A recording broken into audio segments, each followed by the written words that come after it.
Hello and welcome to The Nest. My name is Cecilia Mweni. The Nest comes to you courtesy of CTN, where we create a world of decent conversations. Now today, our conversation is on discipline. Everybody wants a disciplined child, but whose responsibility is it to make sure that the child is towing the line, so to speak? Is it your responsibility as a parent, or is it the responsibility of the school where you take your child to? Well, joining me to have this conversation is one Asila Warui, who is a mother of 5, who will give us her experience on the same. Stay tuned.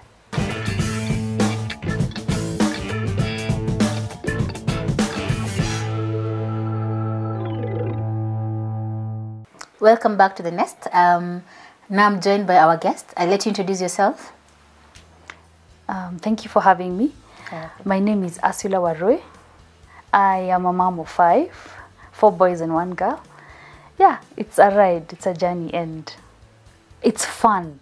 It's a lot of fun to have my kids. I wouldn't trade them. I wouldn't trade them. Yeah. Okay. Yes.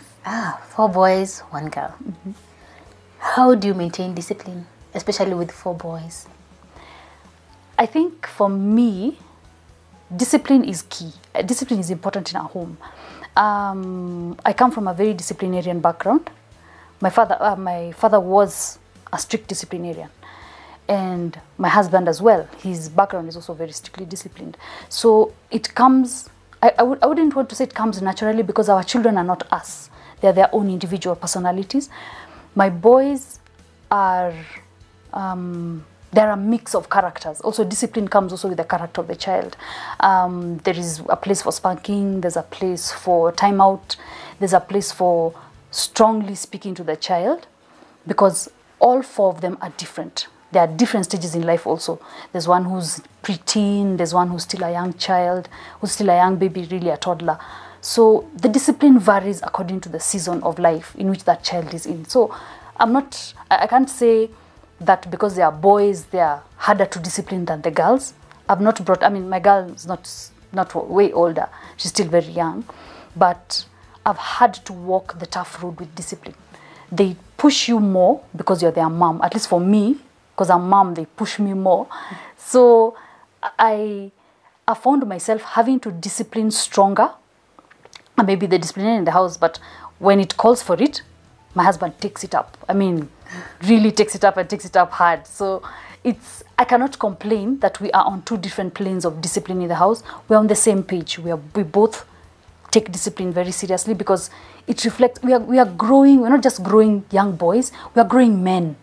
These are men we are bringing up into the society, because this will be somebody's father, this will be somebody's husband, this will be somebody's workmate, this will be somebody's leader somewhere.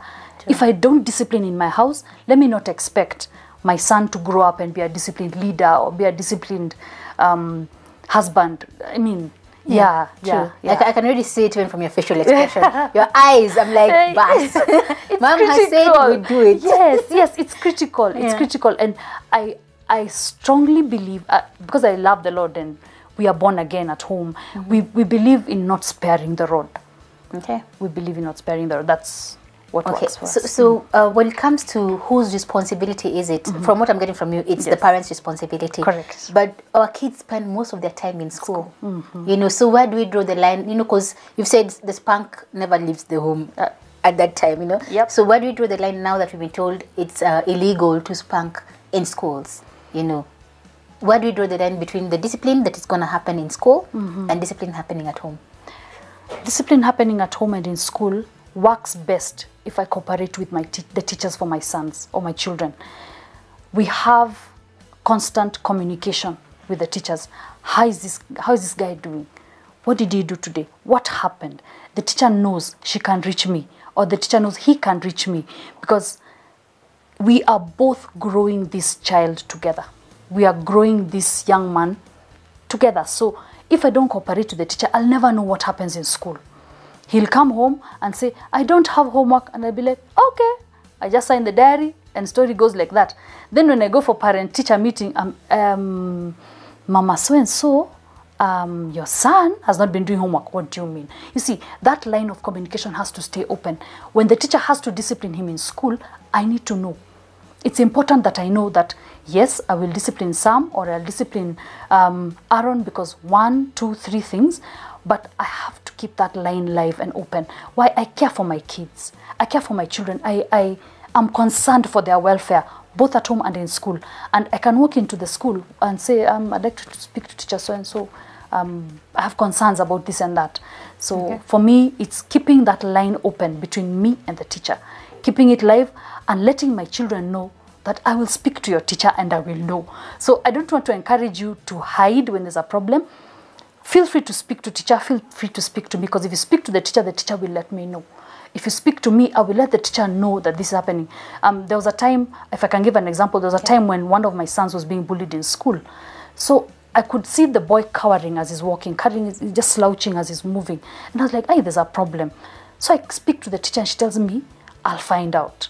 After some days, she says, yes, there's something happening. He told me there are children bullying him in the field, just the usual kids things, but they weren't rubbing well with him. So after speaking with the teacher disciplined the children who are involved, and I was able to speak to my son and tell him, hey, I think this has been handled. Relax, nothing, we are aware of them. Once he got that, the confidence came back. He's doing well in school, he's doing well with his friends, he has friends all over the place. What am I trying to say about this? Keep the line open between you and the teacher.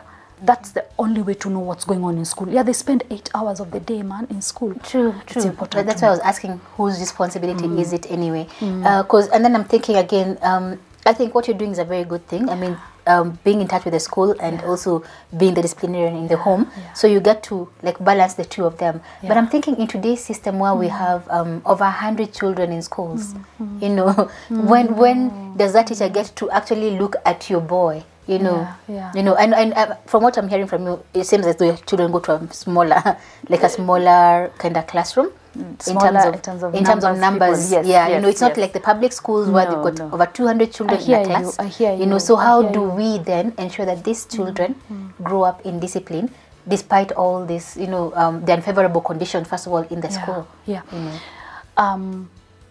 The school you take your child to is not something we can say is a granted. I mean, we can't say, I can't, when I got married, we didn't say we will never take our children to public schools and we'll always take our children to private schools. Circumstances change, and based on the changing circumstances in life, establishing it as a standard in your home first bears greater weight, because eventually this child will come home. Being aware as a parent is number one. You must be aware of your child. You must connect with your child. Make that connection between you and the child. In fact, someone posted somewhere something, and I remember commenting and saying, I must be the first one to tap. You know, when you're counting, when you're playing, they're counting numbers and they're hiding, everyone is hiding, and the first one to tap, I must be that person. I must be the first one who says, I'm here first for my child. It's hard work, my goodness. It is not easy. It's not easy, but we must make deliberate effort. Every step of the way, it has to be deliberate. Before my parents never walked to school to find out am I disciplined or not. I think they equated getting good marks with being disciplined. So I got the good marks. I wasn't a troublesome child, but seeing that today's circumstances have changed and the children are growing up under immense pressure, we as parents must make deliberate effort. We must be the first ones, straight on the line, straight off the mark. We must be number one. Even if I'm taking my child to a 50+ kids class, I will be there. I must say deliberately, I will be present. Mama Nani, present. I must be present in my child's life. So I must make deliberate effort. Pressure comes. We're in the office every day. We have to work. Pressure in the office, but at home, when the books are tallied, when the accountant says equals, I must be number one on that list. So I must make deliberate effort. Which brings me to the question that I was going to ask you, and I think this will be a final question. How do you make the balance between you're a working mom, right? And to believe that you're a working mom, you're not staying home. Right now I'm a working mom. Correct. So being a working mom and being a parent, you know, how do you create that balance between the two so that you don't get so stressed at work that you can't do anything at home, or you get so involved at home that you can't do anything at work? Okay. I'd been a stay-at-home mom prior to getting employment. it's a delicate balance. Transitioning from being a stay-at-home mom to a working mom. Okay, you work at home, but an employed mom, it's a delicate balance. And I have realized as a mother or as a parent, because it also applies to men as well, as a parent, you need support. Number one, you need support in the office, you need support at home. You need to put boundaries. In the office, it's important to make it known that I have this to deal with, I have this family, I have this. It's important. It may not be appropriate for every office. You know, some people feel my office is too like this, I can't tell them because I want to be promoted. Fine. But one part of you will suffer. When your child suffers at home, at the office you can't focus, you can't concentrate. You need to know that your boss supports you, that the people who are in charge of you in the office support that you're bringing up a family. And that's a whole different discussion when you talk about family and the workplace. Yes. Yeah, it's a very big discussion. But it will never balance 50-50. It will never be 50-50. That one, at least so far in my experience, it's never 50-50. Depending on the season you are in. At home might need more attention. Maybe the child is sick, or maybe something is just not working at home. You need to swing to that side. At work, there may be a lot of pressure. You find you're swinging also on that side. So we need to, as we move, it's a seasonal thing. You can't say today it's 50, tomorrow will be 50. No, it balances. You have to find that place where you marry the two, depending on the season you are in and depending on the season that the office is in. It could be very busy. You can't drop work. You just have to figure out, okay, today the office needs me, I swing on that side. Today the home needs me, I swing on that side. You also need support at home. Not just the house help or whoever is at home. You need support from your spouse as well. If you're married, you need support from your spouse. You need to know that you're covered in all areas. It's never perfect, but we need to find a way of making it work. We need to find a way of making it work, and the balance is different for different people. Okay. Yeah. Okay. Yeah. Well, when we come back, we'll have an expert who will at least talk more on the work-life balance. This is the Nest. Stay tuned.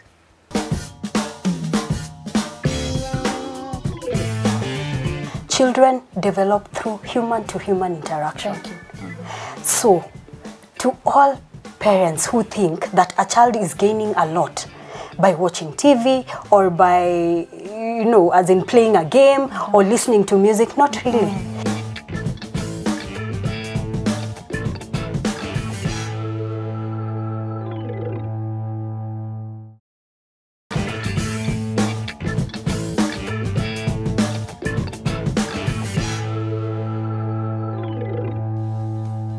Welcome back to the Nest. We're now joined by a new guest.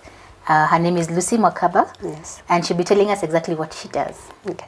My name is Lucy Mwakaba. As you've been told, I am a co-founder of an organization called The Lead Child, where we train 7 to 18-year-olds in leadership and money.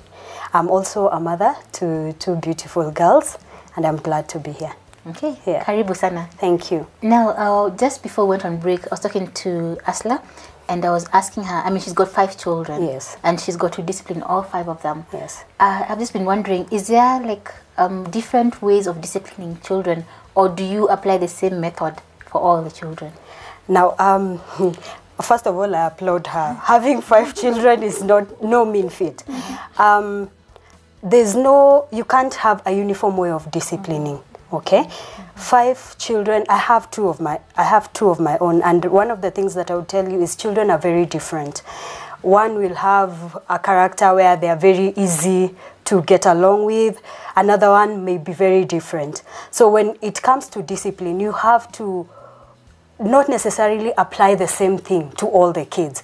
For example, I have a 7-year-old and a 4-year-old. My 7-year-old, once you tell her that you're going to get a kiboko, she toes the line. My 4-year-old, amazingly, not so. So you have to look for different ways to discipline your children. And then again, discipline also depends on age, okay? So children who are under the age of 8 years, you can use the cane, okay? Do not spare the rod. But after they are over 8 years and above, you have to look for other things to discipline, because again, you do not want to just get rid of the behavior. You want to form a character of this child.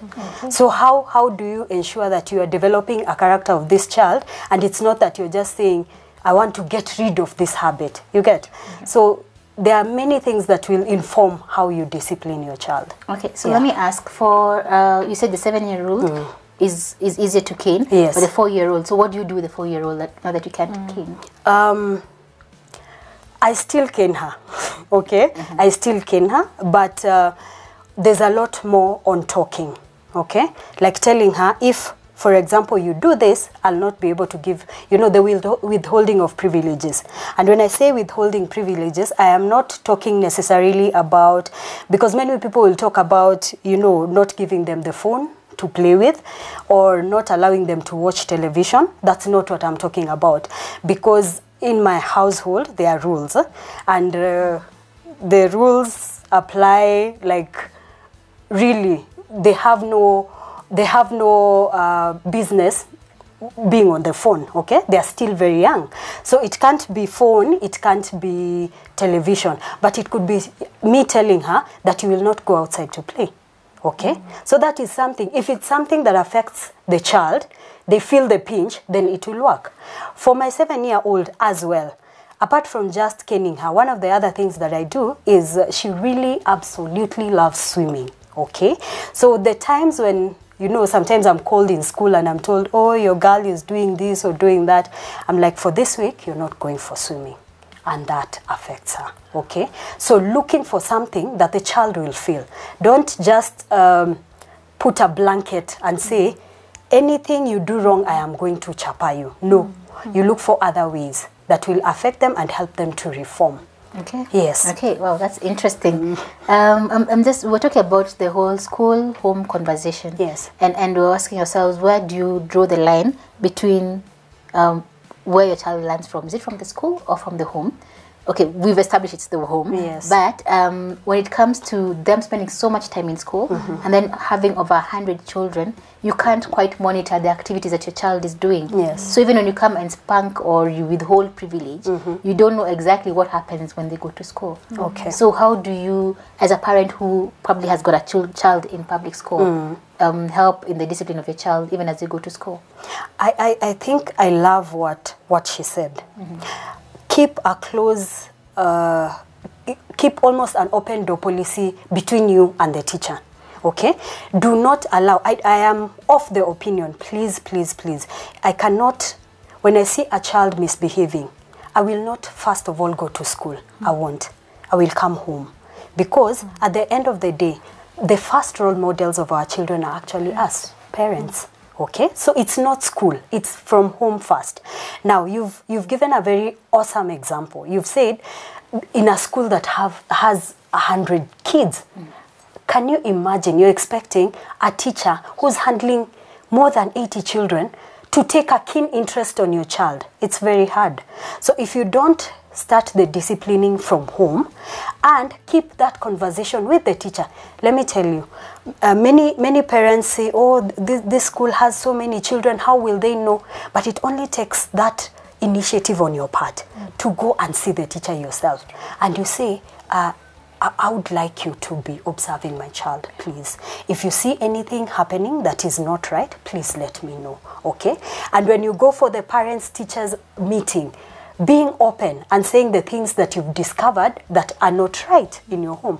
Because sometimes it only takes that, for you bringing it up in the school, for them to take, to do something, to take action on it. Okay, interesting. Okay, apart from the school and the home, we have got now the internet. Yes. And so many kids are learning so much from the internet. Maybe I can bring you in mostly at that point. How do you restrict, so to speak, what your child is watching on television, on the internet, or they're downloading the games they play? You know, how do you do that? In the first instant, in our home, my husband is a techie, a technology guy. There's internet, there will be internet, there's TV, there's phones, there's tabs, there's a computer. Our policy at home is that they don't have phones. The phone belongs to mom or to dad. If you must do something on any of their phones, you will ask them for the phone. So how do I make sure that when he takes the phone, he doesn't go and tinker with things? We sit with them. We are watching whatever you're watching. At an early age, we establish that we will watch this together. So if anything R-rated comes, how is that now? How is that flashing through the screen? It's not perfect, by the way. It's not perfect. There's that boundary that has been put in place. So that we are starting this race. We will get there, but we are going together. You will watch your whatever you want to watch on YouTube. You'll watch on the laptop. You'll play the games. I will give you what game to play. Why? It's my phone. It's my phone. It may be the child's phone. In other homes, the children have phones. In my home, the phone belongs to me. I know it may be controversial, but hey, it's my phone, it's my house. I will show you, I will give you, and I will monitor what you watch. Like the parents who tell us to wait until we are 18 when we get our own phone. Yes, very much. Yes. So you can earn. In fact, that even brings in another picture altogether. You must earn that phone. Okay. You will earn that phone. You will earn the upkeep for that phone. I'll give you the phone, or I'll gift you. Somebody will probably give my kids a gift for a phone. But they must earn the upkeep of that phone. But the boundary has been set. I will sit with you to watch it. Okay. Yeah. Can I add something? Yeah. There's a psychologist called Esther Kinuthia. She works with children, and one of the things that she says is that children develop through human-to-human interaction. Thank you. So, to all parents who think that a child is gaining a lot by watching TV or by, as in playing a game or listening to music, not really. They develop through human-to-human interaction. When they're playing with a child, they're growing. When they're having arguments, they're learning how to negotiate, developing through human-to-human interaction. What that has made me do in my house, really, I've limited the hours that my children watch TV, and during the week there's no TV. Exactly. There's no TV during the week completely. There's no TV. Now I'll tell you something. TV is not free anymore. It isn't. You pay for it, yes. You pay for it. So the reason children watch TV endlessly is because of we have paid for it. Okay, so many people say, oh, so how will you curtail it? You're not there, maybe for working moms, you're not there. It is the example that you set in. When my children get home from school, because both of them are in school, none of them says, Mommy, can you please put TV? No one, because they have not even found me seated watching TV either. Okay? So again, I get back to the point I had said about us being the role models. So I am not requiring my children not to watch TV, and yet I am watching. I am not watching. What time do the children go to bed? During a school day, 7, 8. After that, you can do what you want, okay? But I am trying to develop a child who is not depending on television to amuse themselves or the internet to amuse themselves. And the amazing thing is, after doing that for a while, I would hear them saying, talking to each other, I have an idea. Now they are even thinking. They are thinking, what can we do? So don't be in a hurry to take care of their boredom, by giving them. And it's very easy. When I put TV on, the kids can be quiet for the longest time possible. But is it helping them? It's not. Oh, that's a good place to end. Maybe before we finish, you could tell us exactly, you said you train children 7 to 18 on leadership. Yes. And how has this program helped? And how, if a parent wants to get involved in it, how do they get in touch with you? Okay. So the training, we run it during the holiday season so that we are able to capture as many kids as possible. We have 2 training centers. We train at Good Shepherd Ngong Road, and we also train in Mirema, Thika Road. We have a website, www.theleadchild.org. You'll get information from there. And the reason why we start, we train from 7 to 18 years old. The reason why we start that early is so that we can help them and get them when they are still malleable. It's very easy for for us to train children at that age and tell them they can be whatever they want to be at that age. If I came and told you the same, you'd look at me like I am crazy. You know, I've already lived my life and all that. But when we start that young, children are able to do amazing, amazing things. One of the things that we've seen, the children that we've trained, some of them are doing their own business, you know. There's, Yes, some of them are doing their own business. They have become involved in the housework where they are doing chores, because now being part of a family, you're required to do work also. And that, in a way, is teaching them how to be adults, you know, and responsible. Wow, that's very interesting. Thank you for gracing us on this show. Thank you so much. For having me. Keep up the good work. All right. So we'll be back after a short break.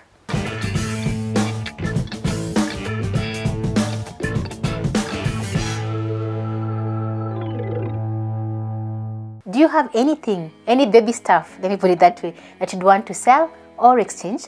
Please send us the pictures on the numbers on your screen.